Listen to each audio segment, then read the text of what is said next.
2016 est fini, eh bien forcément, il y a tout ça qui est dans la tête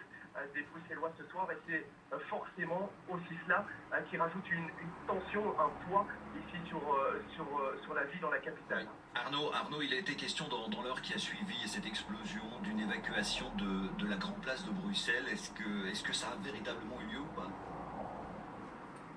Eh bien, écoutez, c'est vrai qu'il y a eu un moment de panique au moment de cette explosion, hein, gare centrale, qu'il y a eu un mouvement de panique, puisque la gare centrale n'est pas très loin de la Grand Place, que des gens étaient à table, se sont levés, sont partis en courant, idem dans les bars, et donc il y a eu ce mouvement de panique, et puis tout est retombé progressivement,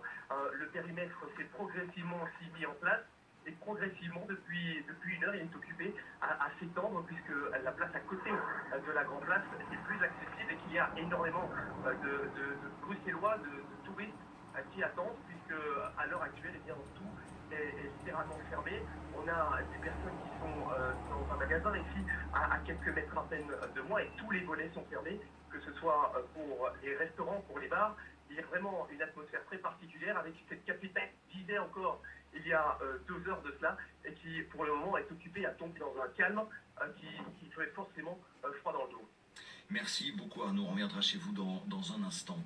Claude Modiquet, je reviens sur cette information que je donnais il y a quelques instants sur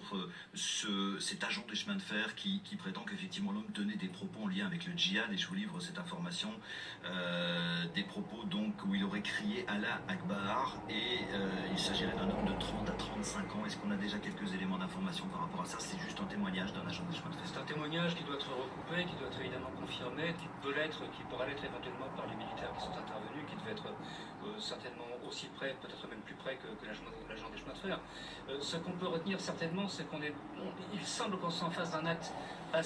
terroriste certainement, mais assez peu structuré, assez peu réfléchi, peut-être un de ces actes commis par ces espèces de demi-soldes du djihadisme qu'on voit à l'action depuis quelques mois un peu partout en Europe, qui sont capables de faire du mal. Parfois on l'a vu à Nice avec 85 morts avec un seul camion,